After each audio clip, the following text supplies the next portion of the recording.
Hello बच्चों, कैसे हैं आप और कैसी चल रही है आपकी पढ़ाई।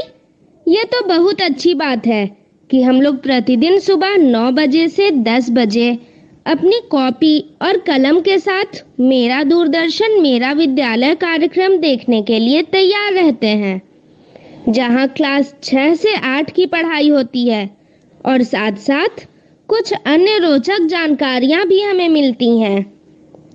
कार्यक्रम में बताई जा रही इम्पोर्टेंट पॉइंट्स को हम नोट भी करते हैं ताकि बाद में उनका रिवीजन कर सकें। और हाँ बच्चों, एक बात और, हम लोग जो भी चीज़ें मेरा दूरदर्शन मेरा विद्यालय कार्यक्रम में सीखते हैं उसका अध्ययन अपनी किताब में ज़रूर करें। इससे उन चैप्टर्स को हम पूरी तरह समझ पाएंगे। तो आज सबसे पहले हम लोग सुनेंगे बापू की पाती, जिसमें प्यारे बापू के जीवन प्रसंग से जुड़ी बातों को सुनकर हम उनसे प्रेरणा पाते हैं। उसके बाद पढ़ाई करेंगे विज्ञान विषय की, जिसमें सबसे पहले क्लास 6 में सजीव एवं उनका परिवेश भाग 1 एवं 2 का अध्ययन करेंगे। फिर क्लास 7 में रासायनिक परिवर्तन के बारे में समझेंगे। उसके बाद हम तारा के साथ रहेंगे तैयार कोरोना से बचाव के बारे में जानने के लिए। फिर हम शामिल होंगे क्लास 8 में और पशुओं का संरक्षण आज की ज़रूरत भाग 2 चैप्टर का अध्ययन करेंगे। और सबसे अंत में जानेंगे कि इंस्पायर अवार्ड क्या है और इसमें कैसे भाग लिया जा सकता है। तो चलिए शुरू करते हैं आज की विज्ञान की क्लास मेरा दूरदर्शन मेरा विद्यालय के साथ। बापू की कहानी, जिसमें हम बात करेंगे महात्मा गांधी के जीवन के बारे में। पिछली बार हमने ये जाना कि दक्षिण अफ्रीका में प्रिटोरिया नामक जगह पर जाते वक्त गोरे लोगों ने यानी कि अंग्रेजों ने ट्रेन में अव्वल दर्जे में बापू को सफर नहीं करने दिया। उनको तो घोड़ा गाड़ी के अंदर भी नहीं बैठने दिया। बापू ने होटल में भी पीछे जाकर के खाना खाया था। बापू यह सब काले गोरे का भेद एक अन्याय की तरह मानते थे। प्रिटोरिया में मोहनदास का परिचय जाने माने हिंदुस्तानी व्यापारियों से होने लगा था। उन्होंने सभी भारतीय लोगों से मिलने की इच्छा जाहिर की। एक व्यापारी के घर हिंदुस्तानियों की सभा बुलाई गई। कई लोग आए। मोहनदास ने पहली बार ठीक से भाषण दिया, जिसके बाद बहुत से लोगों से बातचीत हुई। इस सभा में यह तय हुआ कि कुछ अनपढ़ लोग मोहनदास से अंग्रेजी सीखेंगे। ये कक्षाएं 8 महीने चली। मोहनदास का जीवन सामाजिक बनने लगा। दादा अब्दुल्ला के जिस मुकदमे में मदद देने वे आए थे वो भी चल रहा था। अनुभवी वकीलों के साथ काम करने से मोहनदास को वकालत समझ आने लगी। दोनों पक्षों में रिश्तेदारी थी। मोहनदास ने उन्हें समझाया कि अदालत में मामला चलता रहा तो जीतने वाले को भी बहुत लाभ नहीं होगा। उन्होंने सुझाया कि दोनों पक्ष अपने भरोसे के लोगों को पंच बना ले और फिर उनका किया समझौता मान ले। पंचों ने फैसला दादा अब्दुल्ला के पक्ष में किया, लेकिन मोहनदास ने उन्हें मनाया कि वे अपने रिश्तेदार को खूब सारा समय दें नुकसान की भरपाई के लिए, ताकि उसके व्यापार का दिवाला न निकल जाए। और फिर इस समझौते से दोनों पक्षों को सम्मान मिला। रिश्तेदारों में आपसी प्यार लौट आया। काम पूरा हो गया था। अब मोहनदास को स्वदेश लौटना था। दादा अब्दुल्ला अब उन्हें बहुत चाहने लगे थे। उन्होंने मोहनदास के सम्मान में एक सामूहिक भोज रखा। उस समय दक्षिण अफ्रीका में हिंदुस्तानियों के खिलाफ एक नया कानून आने वाला था। कुछ लोगों ने अब्दुल्ला सेठ से कहा कि आप गांधी भाई को रोक लीजिए, वो जैसे कहेंगे हम वैसे इस कानून से लड़ेंगे। और फिर देखते ही देखते भोजन सभा एकदम से आंदोलन के कार्यालय में बदल गई। गांधी भाई 1 महीने ही नहीं 1 साल के लिए नेटाल राज्य में रुक गए। उन्हें 20 व्यापारियों ने मिलकर पेशगी रकम दी और अपना वकील नियुक्त किया। भारतीय राष्ट्रीय कांग्रेस की तर्ज पर मोहनदास ने नेटाल इंडियन कांग्रेस का गठन सन 1894 में किया। हिंदुस्तानियों को कई जुल्म सहने पड़ते थे। रात को बिना पहचान पत्र वो बाहर नहीं निकल सकते थे और चुनाव में भी ज्यादातर भारतीय वोट नहीं डाल सकते थे। पर सबसे बुरे हाल तो अनपढ़ मजदूरों के थे। उनके गोरे मालिक उन्हें गुलामों की तरह रखते थे, जब चाहे पीट देते थे और उन पर नए कर भी लगाए जाते थे। ये मजदूर सन 1860 के बाद तमिलनाडु, आंध्रा और बिहार जैसे राज्यों से गन्ने की खेती के लिए आए थे। इनसे अग्रीमेंट यानी इकरारनामा होता था, इसीलिए ये गिरमिटिया कहलाने लगे। गांधी भाई का नाम सुनकर बाला सुंदरम नाम का एक मजदूर मोहनदास से मदद मांगने के लिए आ गया।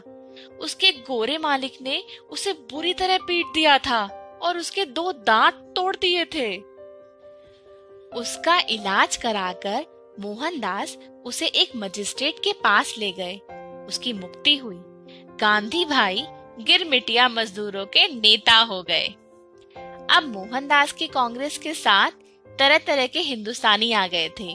अमीर और गरीब, हर धर्म के लोग, मुस्लिम, पारसी, हिंदू, ईसाई और तरह तरह की जुबानें, गुजराती, तमिल, भोजपुरी, तेलुगु, उर्दू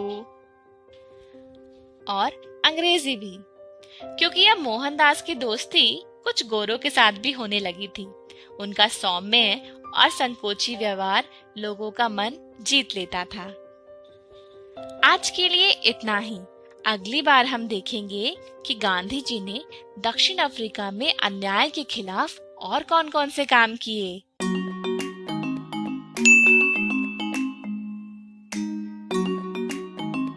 पवन और सोनिया भाई बहन हैं। पवन सोनिया से उम्र में 1 ही साल छोटा है, मगर काफी चंचल और जिज्ञासु स्वभाव का है। उनको और उनके पिताजी को घूमने फिरने का बहुत शौक है।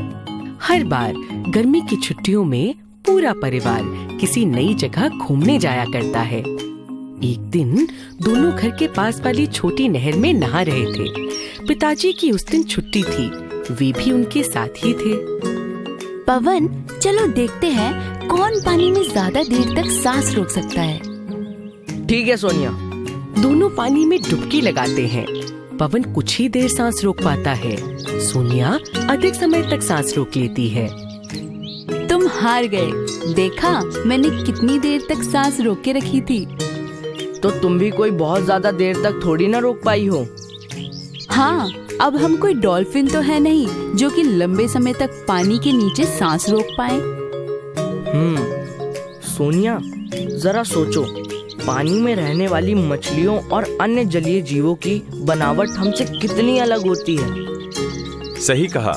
मछलियों का शरीर धारा रेखीय होता है, जो इनको पानी में चलने में सहायता करता है। जलीय जीवों की पूंछ और मछलियों की शल्क भी गति करने में सहायक होते हैं।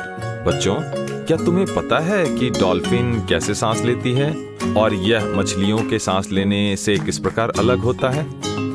डॉल्फिन्स अपने सर पर बने छिद्र से समुद्र की सतह पर आकर सांस लेती हैं। वो पानी को बाहर फेंकती हैं और साफ हवा अंदर भर लेती हैं। हाँ, और मछलियाँ तो अपनी गिलों से सांस लेती हैं। मछुआरे जैसी ही मछलियों को पकड़कर जाल से बाहर निकालते हैं, वो छटपटाने लगती हैं और अगर उन्हें पानी में वापस नहीं डालें तो कुछ ही समय में मर भी जाती हैं। सही कहा। क्या तुम्हें याद है, जब हम गोवा घूमने गए थे तब हमने वहाँ के मछली घर में कितनी अलग अलग तरह की मछलियाँ देखी थीं। हाँ, कुछ कुछ याद तो है। वैसे घूमने से याद आया, मुझे राजस्थान में ऊंट की सवारी करके बड़ा मजा आया था। बच्चों, ऊंट की सवारी की तो मैंने बेहद सुंदर तस्वीरें भी ली थी। हाँ पिताजी, मेरा मन कर रहा है वो तस्वीरें देखने का। क्यों ना घर चलकर हम अपनी एल्बम देखें? हाँ, मुझे भी देखनी है। बच्चे फैमिली एल्बम देखने के लिए उत्साहपूर्वक घर की ओर चल पड़ते हैं। घर पहुंचकर वे एल्बम निकालते हैं, खोलते हैं और तस्वीरें देखने लगते हैं। ये देखो हमारी ऊंट वाली तस्वीर। ऊंट वाले अंकल ने हमें बताया था कि ऊंट को रेगिस्तान का जहाज भी कहते हैं, क्योंकि वह गर्म रेतीले रेगिस्तान में घंटों तक यात्रा कर सकता है। हाँ, उन्होंने ये भी बताया था कि उसके कुबर में वसा होती है, जिससे वह लंबे समय तक भोजन के बगैर रह सकता है। ऊंट को पसीना भी नहीं आता और वह मूत्र उत्सर्जन भी कम करता है। कमाल की बात यह है कि जब उसे पानी मिलता है तो वह एक ही बार में 100 लीटर से भी अधिक पानी पी सकता है। इसलिए वह इतनी गर्मी में भी कई दिन तक बिना पानी के रह पाता है। पवन, क्या तुम जानते हो, ऊंट केवल राजस्थान में ही नहीं, लद्दाख जैसे ठंडे मरुस्थल में भी पाए जाते हैं। और मजे की बात यह है कि पहाड़ों वाली ऊंट प्रजाति के 2 कुबड़ होते हैं। अच्छा, जब हम लद्दाख गए थे तब वहाँ के ऊंट नहीं देख पाए थे। लेकिन ये देखो, हमने याक के साथ कितना अच्छा समय बिताया था। बिल्कुल, याक की सवारी कितनी मजेदार थी। सिर्फ सवारी क्यों, याक का दूध भी तो कितना स्वादिष्ट था ना। दीदी, क्या याक के बाल उसे पर्वतों की घनी ठंड के अनुकूल बनाता है? हाँ, मैंने किताब में पढ़ा है कि सभी जीव अपने आसपास के वातावरण के अनुकूल ढल जाते हैं। अगर मुझे सही याद है तो इसे अनुकूलन कहते हैं। तुमने ठीक कहा। मुझे तो सबसे ज्यादा अचंभा पर्वतीय बकरियों को देखकर हुआ था। याद है कैसे वो अपने मजबूत खुरों की सहायता से पहाड़ों की ऊबड़ खाबड़ खड़ी ढलानों पर भी दौड़कर चढ़ रही थीं। हाँ, मैं भी चौंक गया था, पर उन्हें देखना मजेदार था। वैसे देखा जाए तो अपने वातावरण के अनुकूल ढलने वाले हर जीव की काबिलियत अचंभित करने वाली है। मैंने एक बार एक रोचक किताब में पढ़ा था कि अमेरिका और कनाडा के अत्यंत ठंडे इलाकों में एक वुड फ्रॉग नाम का मेंढक रहता है। शीत ऋतु में जब सारा वातावरण बर्फ से ढक जाता है, तब यह मेंढक भी पूरी तरह जम जाता है। उसके दिल की धड़कन महीनों तक रुक जाती है। ऐसा लगता है कि ये मृत हो, पर ग्रीष्म ऋतु आते ही ये दोबारा जीवित हो उठता है।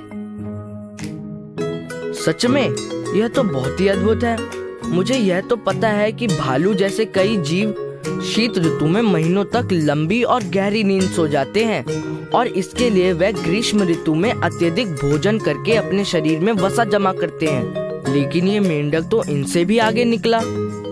बच्चों, अगर देखा जाए तो सिर्फ गति करने वाले जीव ही नहीं, पौधे भी अपने वातावरण के हिसाब से ढल जाते हैं।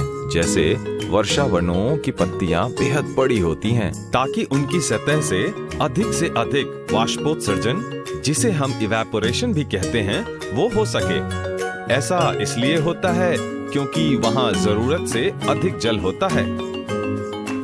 और मरुस्थल के पौधे? मरुस्थल के पौधों की पत्तियां या तो बिल्कुल छोटी होती हैं या कांटों में बदल जाती हैं, ताकि इनकी सतह से कम वाष्पोत्सर्जन हो। इन पौधों की जड़ें भी जमीन में काफी गहराई तक जाती हैं, ताकि अधिक से अधिक पानी सोख सकें, क्योंकि वहाँ जल की बहुत कमी होती है। पिताजी, ये सारी तस्वीरें देखकर मेरा मन फिर से कहीं घूमने का हो रहा है। इस बार छुट्टियों में हम कहाँ जाएंगे? ये तुम दोनों बच्चे सोचकर बता देना। अभी भोजन बनाने का समय हो गया है। मैं कुछ अच्छा सा पकाता हूँ। चलिए पिताजी, मैं आपकी मदद करती हूँ। पवन, तब तक तुम सोचो कि हमें कहाँ जाना चाहिए।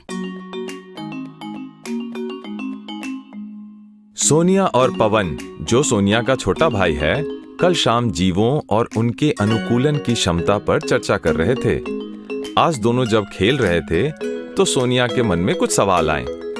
उसने सोचा, क्यों न कल की चर्चा को मम्मी और पवन के साथ आगे बढ़ाया जाए।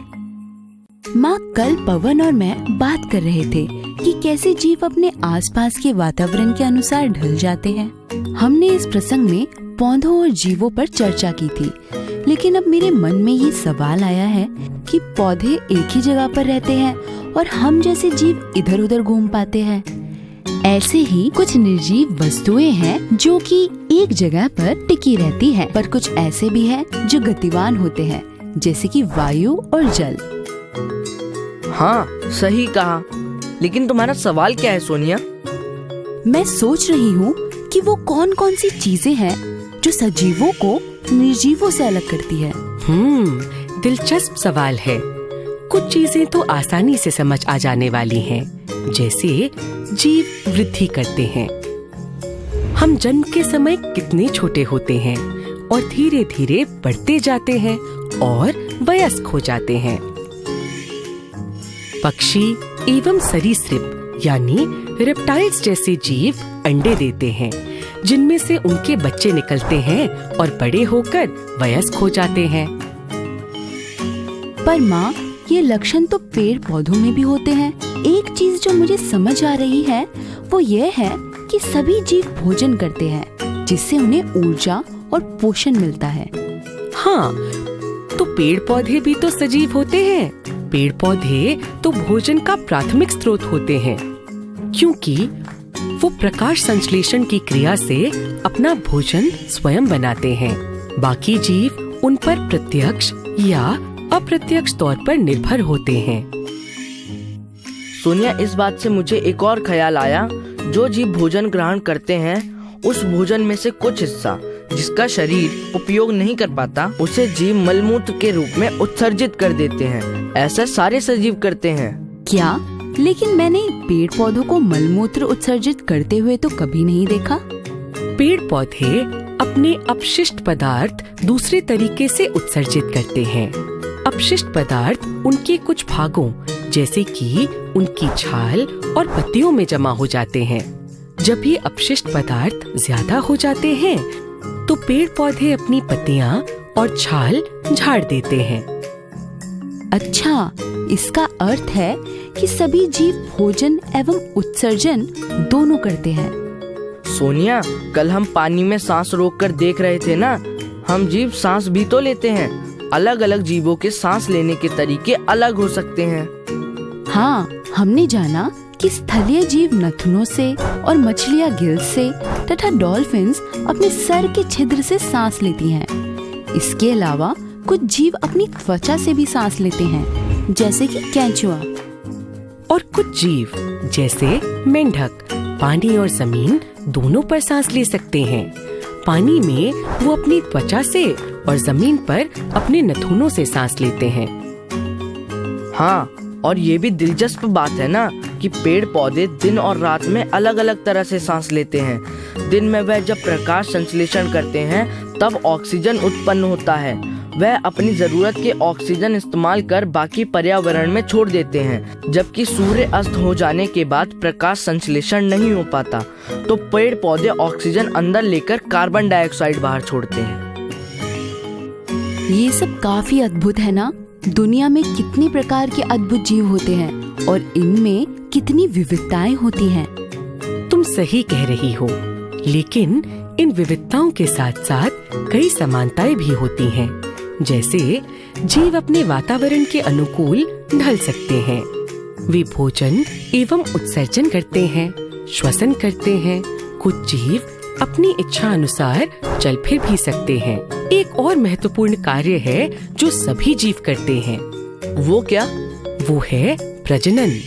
इसी से तो उनकी प्रजाति आगे बढ़ती है। कुछ जीव अंडे देते हैं और कुछ बच्चों को जन्म देते हैं। हाँ, पेड़ पौधे भी बीजों के द्वारा प्रजनन करते हैं। वैसे कई सारे पौधों की जड़ों और तनों में भी प्रजनन की क्षमता होती है। बस पेड़ पौधे गतिमान नहीं हो पाते हैं। गतिमान होना जीवों के अनेक गुणों में से एक है, पर सिर्फ गतिमान होने से कोई भी वस्तु सजीव नहीं हो जाती। उनमें बाकी गुण जैसे सांस लेना, प्रजनन आदि क्षमता होनी चाहिए।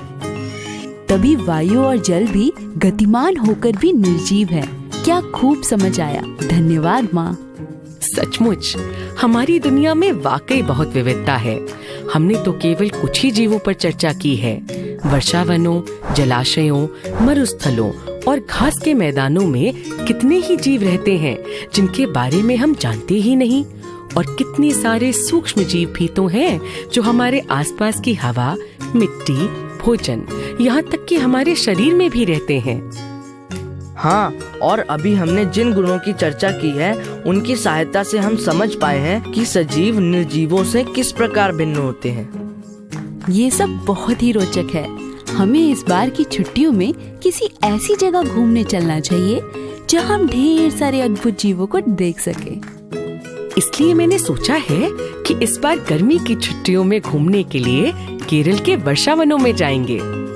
हाँ, ये अच्छा आइडिया है। मैं भी कल यही सोच रहा था कि कहाँ जाना चाहिए। मुझे भी ये प्लान अच्छा लग रहा है। वर्षावनों में हमें ढेर सारे अद्भुत जीव देखने को मिलेंगे। अरे वाह, फिर तो हर बार की तरह बड़ा मजा आएगा। हम सब पक्का केरल घूमने जाएंगे। किसके लिए है होम क्वारंटाइन? होम क्वारंटाइन की जरूरत ऐसे लोगों को है जो ऐसे देशों से आए हैं जहां के समुदाय में कोविड-19 या कोरोना वायरस से संक्रमण रहा हो, उसका प्रसार न हो, या फिर ऐसे लोग जो इन लोगों के साथ में, ऐसे समूहों के साथ में यात्रा करके आए हैं जो कोविड-19 या कोरोना वायरस से संक्रमित रहे हो या संभावित तौर पर भी संक्रमित रहे हो। इसके साथ ही साथ ऐसे लोग जो कोरोना वायरस से संक्रमित या संभावित तौर पर भी संक्रमित लोगों के साथ निकट संपर्क में रहे हो, ऐसे लोग भी खुद को होम क्वारंटाइन करें। कोशिश करें कि घर के किसी हवादार कमरे में दरवाजा बंद करके रहें। यदि अलग कमरा संभव न हो तो घर के दूसरे सदस्यों से, खास करके बुजुर्गों, गर्भवती महिलाओं और बच्चों से कम 1 मीटर की दूरी बनाकर रखें। और हाँ, बिस्तर तो बिल्कुल शेयर न करें। यदि संभव हो तो अलग शौचालय का प्रयोग करें। यदि संभव नहीं तो हर शौच के बाद शौचालय को अच्छी तरह साफ कर दें। हर समय मास्क लगाए रखें।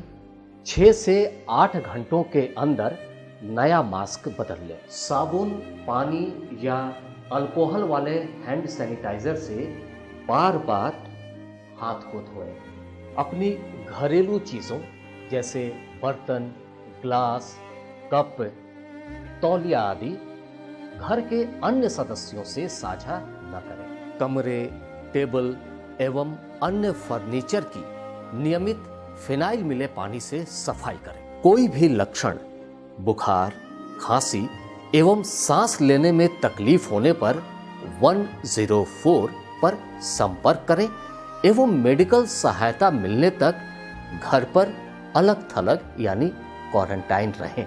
और सबसे बड़ी बात, घबराएं नहीं, डरे नहीं, लेकिन लापरवाह न रहें। कोरोना, डरे नहीं, एहतियात बरतें। कोरोना से डरे नहीं, एहतियात बरतें। वैसे तो स्वच्छता और व्यक्तिगत साफ सफाई हर समय जरूरी है, लेकिन अभी कोरोना महामारी फैलने के दौर में यह एकदम आवश्यक हो गई है। बस यह जानने की जरूरत है कि साफ सफाई करने के दौरान आप किन बातों के प्रति विशेष तौर पर सजग रहें। आइए इसे बिंदुवार समझ लें। हाथ को अच्छी तरह से साबुन पानी या हैंड वॉश से कम 20 सेकंड तक धोएं या अल्कोहल सैनिटाइजर से साफ करें। होटल या किसी कार्यालय में जाएं तो वहां उपलब्ध हैंड वॉशिंग प्रोटोकॉल के अनुसार अपने हाथों को साफ करें। कोरोना संक्रमित या कोरोना संदिग्ध व्यक्ति या खांस छींक रहे व्यक्ति से कम 1 मीटर की दूरी बनाए रखें।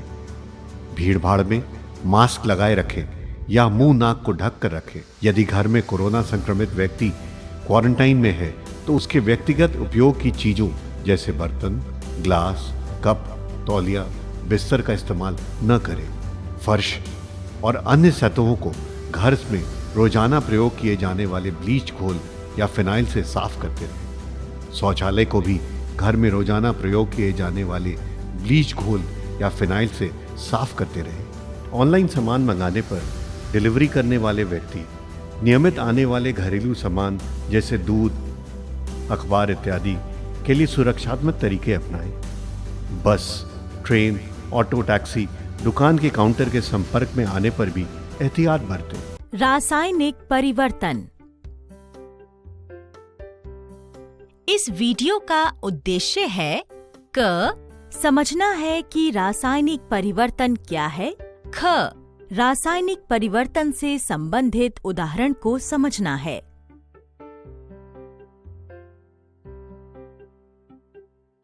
बच्चों, पिछले वीडियो में आपने भौतिक परिवर्तन के बारे में समझा था।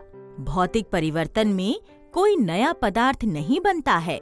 जैसे हम दिन प्रतिदिन भौतिक परिवर्तन देखते हैं, वैसे ही हम रासायनिक परिवर्तन को भी देखते हैं। आइए हम रमा और बाबू के पास फिर चलते हैं और रासायनिक परिवर्तन के बारे में सीखते हैं। माँ, मुझे बहुत भूख लगी है, मुझे जल्दी से रोटी दो। हाँ हाँ, तुम हाथ धो लो, मैं रोटी बनाकर देती हूँ। रमा, तुम भी आओ और खा लो। आई माँ। दीदी, कल आप बोल रही थी कि बिना सिकी हुई रोटी को फिर से आटा बना सकते हैं और इसलिए ये एक भौतिक परिवर्तन है। अभी तो माँ रोटी को सेक रही है, ये तो खाने लायक हो गई है। ये मुझे भौतिक परिवर्तन नहीं लग रहा है। अभी देखो, यह रोटी पक गई है। क्या हम फिर से इसे आटे में बदल सकते हैं? नहीं दीदी, अभी तो हम इसे सिर्फ खा सकते हैं। सही कहा। कुछ परिवर्तन ऐसे होते हैं जिन्हें हम बदल नहीं सकते हैं। ये परिवर्तन स्थायी है। ऐसे परिवर्तनों को हम रासायनिक परिवर्तन कहते हैं। रोटी पकाना एक रासायनिक परिवर्तन है, क्योंकि रोटी पकाने के बाद कोई इसे उलट नहीं सकता है। इसका मतलब है कि आटा रोटी बन गया।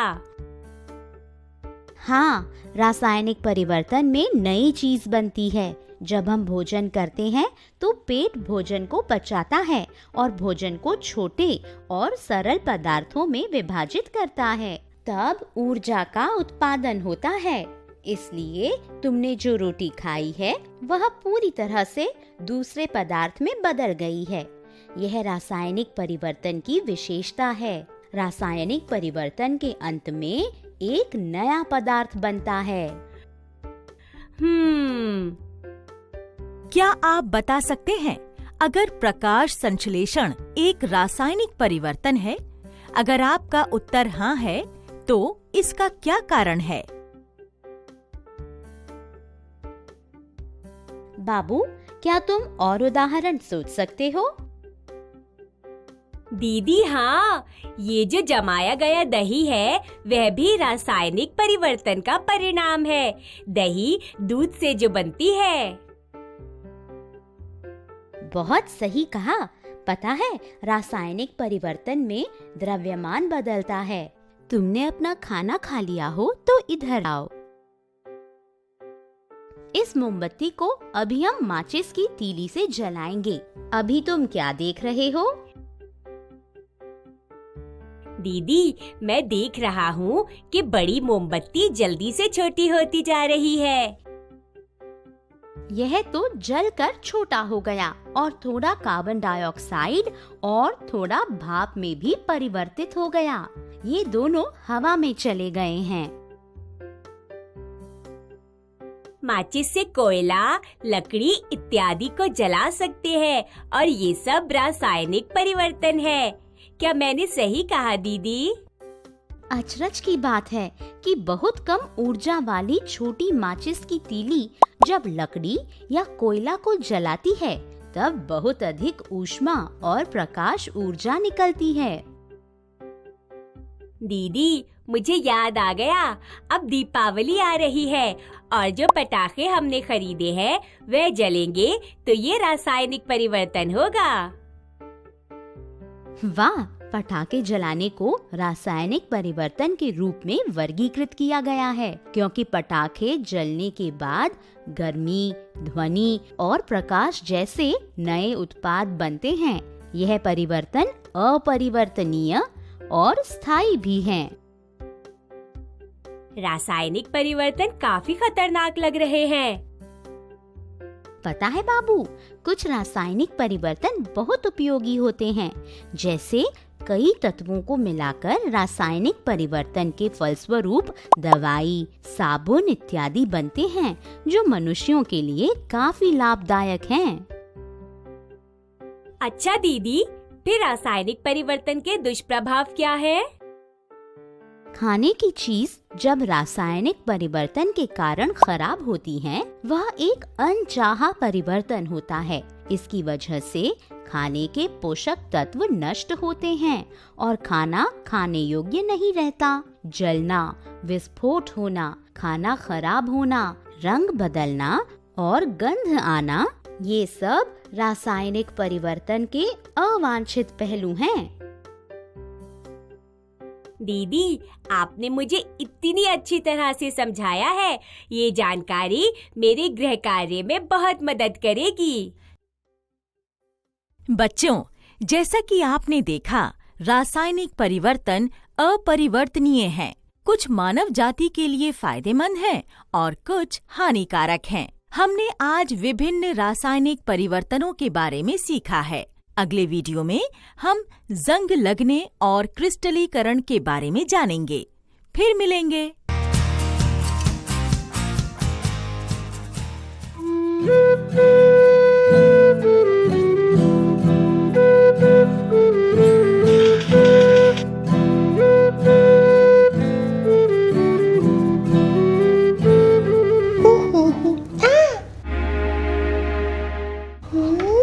अरे तारा, तुम अपने हाथ धोए भी नहीं खा रही? तुमने कितनी सारी गंदी चीजें छुई हैं, और गंदे हाथों से क्या होता है मैंने बताया था ना। हाँ, मैं तो भूल ही गई थी। साली अब्बा। हाँ दोस्तों, कोरोना और दूसरे वायरस और कीटाणु हमारे शरीर में गंदे हाथों से आ सकते हैं। इससे बचने के लिए अपने हाथ बार बार धोने चाहिए। और हाथ कैसे धोना चाहिए? साबुन और साफ पानी से। और जब जब तुम हाथ धोना, ये गाना गाना। हाथों को धोना है, हाथों को धोना है, क्योंकि कोरोना है, क्योंकि कोरोना है। हाथों को धोना है, हाथों को धोना है, हर बार कम से कम 40 सेकंड तक हाथों को धोना है, हाथों को धोना है। पानी का नल खोले, हाथों को भिगाए, नल को बंद कर दे, फिर साबुन लगाए, हथेलियों को रगड़े, फिर पीछे भी रगड़े, उंगलियों के बीच में गांठों को हथेली से, अंगूठे को रगड़े, नाखूनों को रगड़े। अब नल खोले, नल और हाथ धो ले, नल को बंद कर दे और हाथों को सुखा ले, इससे हाथ भी साफ होगा और पानी भी बचेगा। हाथों को धोना है, हाथों को धोना है, क्योंकि कोरोना है, क्योंकि कोरोना है। हाथों को धोना है, हाथों को धोना है, हाथों को धोना है, क्योंकि कोरोना को भगाना है ना?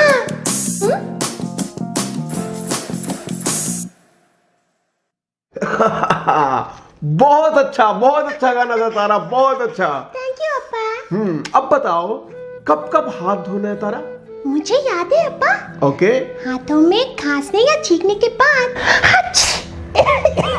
घर या बाहर की कोई गंदी चीज या सतह छूने के बाद, किसी को छूने से पहले और छूने के बाद, चेहरा, नाक, आँख छूने से पहले और बाद में, खाना खाने से पहले, टॉयलेट जाने के बाद, खेल कर आने के बाद, किसी बीमार व्यक्ति को छूने के बाद, बाहर से आने के बाद और बच्चे की पॉटी साफ करने के बाद। अरे वाह तारा, तुम्हें तो पूरा याद है। अच्छा, हाथ धोने के साथ साथ कोरोना से बचने के लिए और क्या करना है वो भी याद है ना? हाँ बा, सबसे 1 मीटर की दूरी बनाकर रखना है और घर पर ही रहना है। अब मेरे साफ खुशबूदार हाथों से आप सबको नमस्ते। नमस्ते।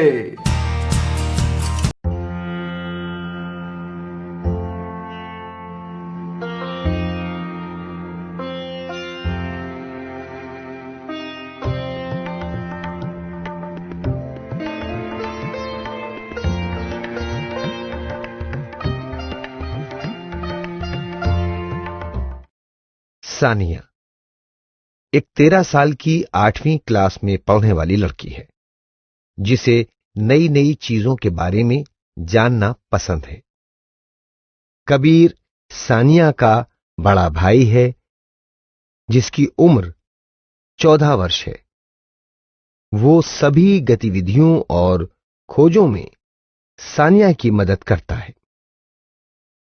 मम्मी जी सानिया की मम्मी, जिनकी उम्र लगभग 40 साल है, जो कि शहर में रहती हैं, वो सानिया को नई चीजें खोजने, जानने में मदद करती हैं। चाचा जी एक किसान हैं, उम्र 40 वर्ष। चाचा जी लगभग सभी चीजों की समझ बनाने में सानिया की मदद कर रहे हैं। अब तक हमने जाना वनों के विनाश और इसके कारणों के बारे में।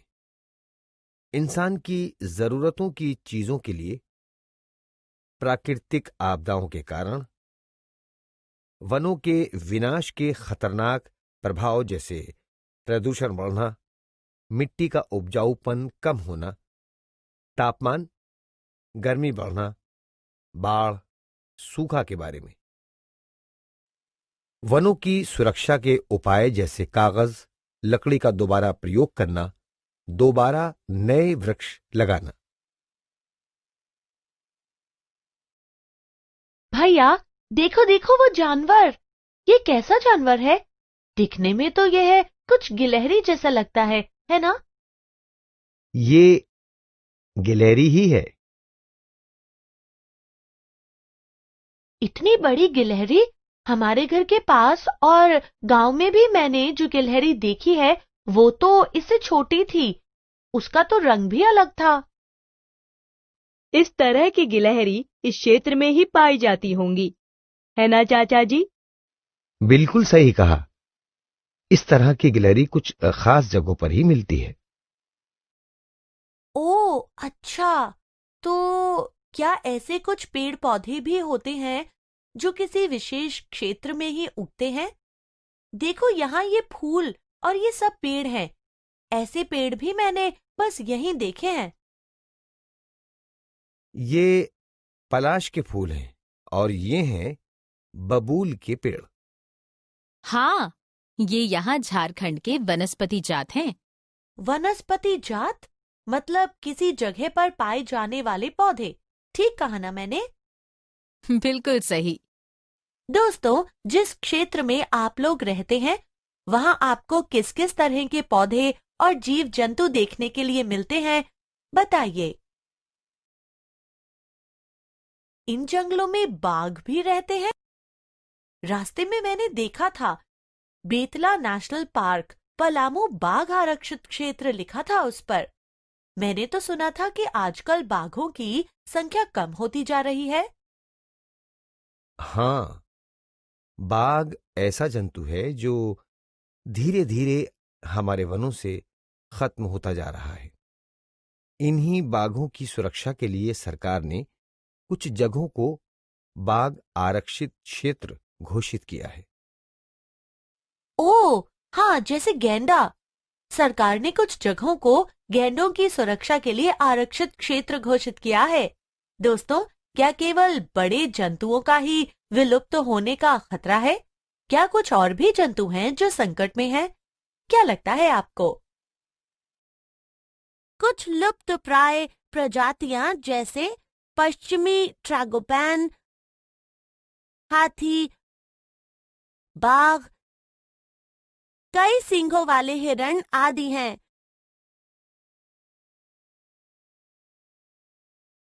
यह जानकर अच्छा लगा कि इन जंतुओं की रक्षा के लिए सरकार भी इतना कुछ करती है।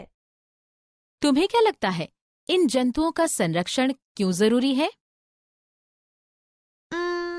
मुझे लगता है पर्यावरण के लिए पेड़ पौधे, जंतु जीव सभी का होना जरूरी है, क्योंकि हम सब ही किसी न किसी तरह से एक दूसरे पर निर्भर हैं। दोस्तों, क्या आप इस सवाल का जवाब पता लगाने में मेरी मदद कर सकते हैं?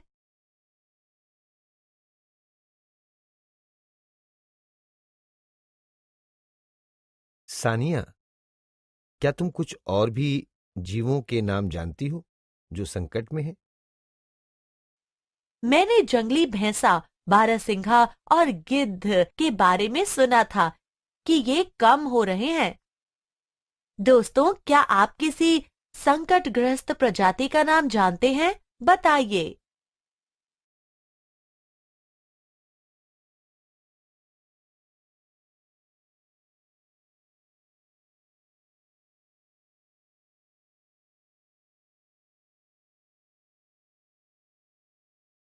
क्या इन नेशनल पार्क में इन सभी जंतुओं के लिए आरक्षित क्षेत्र होते हैं?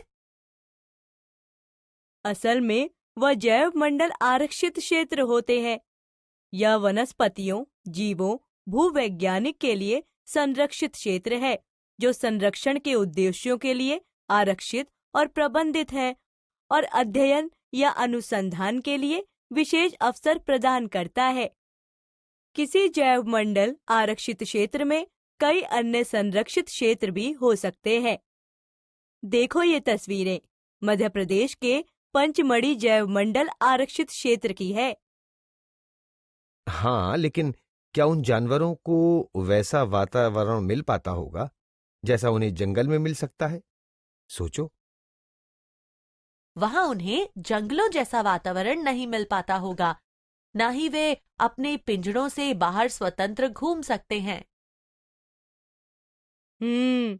तभी तो वनों में वन्य जीव अभयारण्य बनाए हैं, जिससे सभी जीव जंतुओं को अपना स्वतंत्र घर मिल सके और वे अपने प्राकृतिक परिवेश में सुरक्षित रह सके। आखिर पृथ्वी पर अपने तरीके से रहने का सभी जीव जंतुओं को भी उतना ही अधिकार है जितना हम इंसानों को है ना? दोस्तों, तो क्या आपके राज्य में कोई जैव मंडल आरक्षित क्षेत्र, नेशनल पार्क या वन्य जंतु अभयारण्य है? भैया, वो देखो, इस नदी में ये कितने सारे पक्षी हैं। मैंने ऐसे पक्षी पहले कभी नहीं देखे थे। तुम्हें पता है, ये पक्षी दुनिया के दूसरे हिस्सों से उड़कर यहां आए हैं। ओह, ये तो प्रवासी पक्षी हुए ना फिर? मैंने कक्षा 7वीं में प्रवासी पक्षियों के बारे में पढ़ा था। दोस्तों, क्या आप बता सकते हैं कि यह पक्षी दूसरी जगहों पर क्यों जाते हैं? मुझे लगता है आप सब भी इसके बारे में जानते होंगे, तो बताइए। सारांश, आज हमने जाना किसी क्षेत्र में पाए जाने वाले पौधे और जंतुओं के बारे में। विशेष क्षेत्रीय पेड़, पौधे और जीव जंतु के बारे में।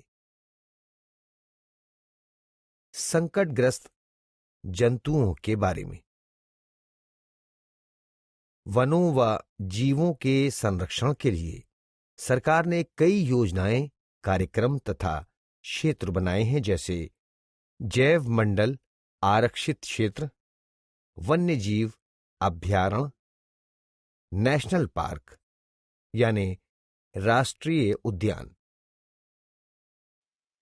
एक क्षेत्र से दूसरे क्षेत्र में जाने वाले प्रवासी पक्षी के बारे में। तो बच्चों, ये तो हुई विषय की पढ़ाई।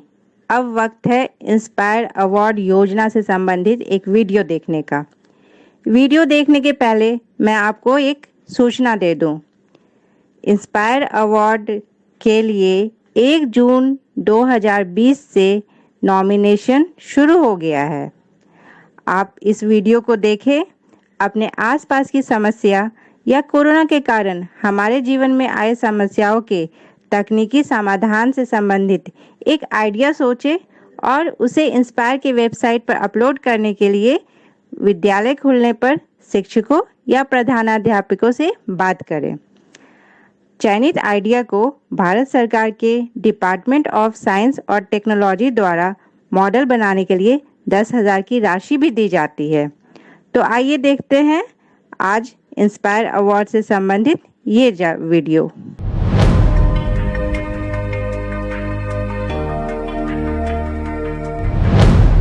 साइंस, टेक्नोलॉजी और इनोवेशन, बदलता भारत, एक नया भारत।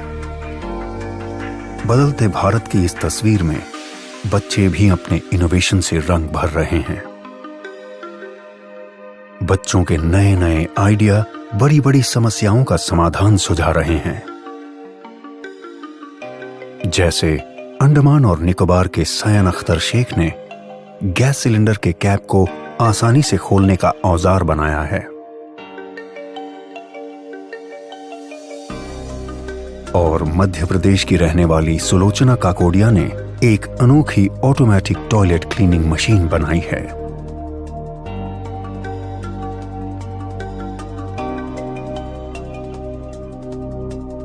भारत सरकार का विज्ञान एवं प्रौद्योगिकी विभाग DST और राष्ट्रीय नव प्रवर्तन प्रतिष्ठान भारत NIF ऐसे ही लाखों नन्हे इनोवेटर्स को देश भर से ढूंढने का प्रयास कर रहे हैं।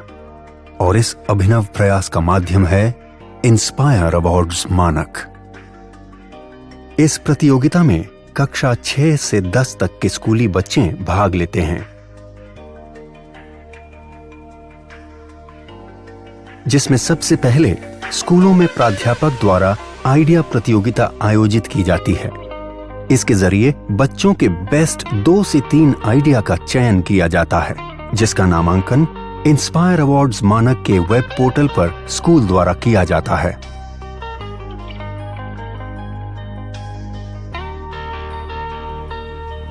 प्रतियोगिता में देश भर से लाखों विचारों को एकत्र किया जाता है।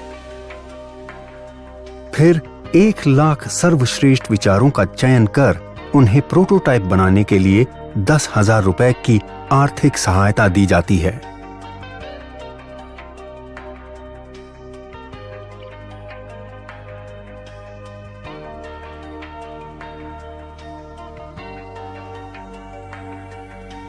और बच्चों को जिला स्तरीय प्रतियोगिता में भाग लेने का अवसर मिलता है।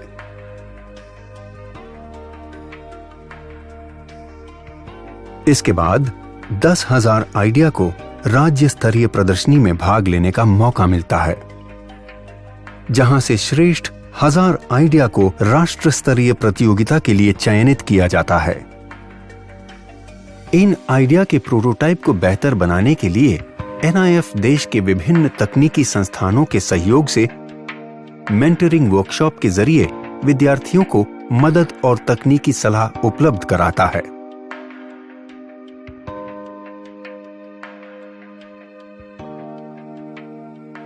राष्ट्रीय स्तर की प्रदर्शनी में श्रेष्ठतम 60 को राष्ट्रीय पुरस्कार के लिए चयनित किया जाता है।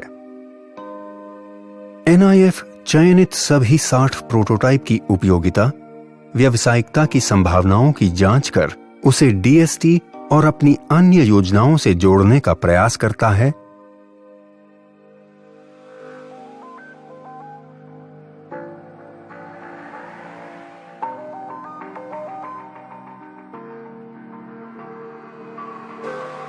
तथा वार्षिक festival of innovation and entrepreneurship में उनकी प्रतिभागिता कराता है।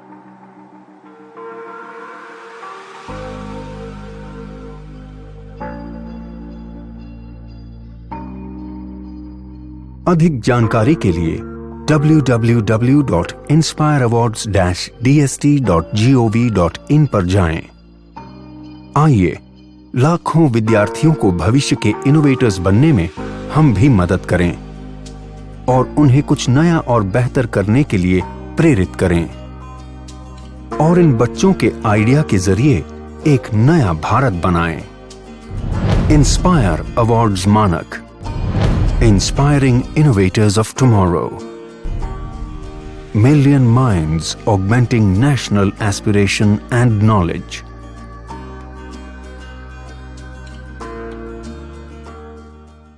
तो आशा करती हूँ बच्चों, आज के एपिसोड में आपने जरूर कुछ नया सीखा होगा। आप अपने विचार हमें स्क्रीन पर दिए गए व्हाट्सएप नंबर 9431043527 या ईमेल आईडी BEPCDDprogram@gmail.com पर भेज सकते हैं। और हाँ, आप मेरा दूरदर्शन मेरा विद्यालय कार्यक्रम को कभी भी बिहार शिक्षा परियोजना परिषद के YouTube चैनल पर देख सकते हैं। इसके लिए सर्च करें BEPC मेरा दूरदर्शन मेरा विद्यालय और कार्यक्रम को देखें, इम्पोर्टेंट पॉइंट्स को नोट करें और क्वेश्चंस हल करें। इसके अलावा इसके सारे एपिसोड बिहार शिक्षा परियोजना परिषद की वेबसाइट पर डिजिटल लर्निंग सेक्शन में भी उपलब्ध है। विजिट करें www.bepcssa.in। और आपको तो पता ही है कि आप खुद से लिखी कविताएं, कहानियां, पेंटिंग्स या इनके 2 से 3 मिनट के वीडियो भी हमें स्क्रीन पर दिए गए व्हाट्सएप नंबर या ईमेल आईडी पर अपना नाम, कक्षा, विद्यालय का नाम, प्रखंड और जिले के नाम के साथ भेज सकते हैं। हम चुने गए एंट्रीज को आने वाले एपिसोड में प्रसारित भी करेंगे। तो घर पर रहें, पढ़ते रहें, बढ़ते रहें। मिलते हैं अगले एपिसोड में। बाय बाय बच्चों।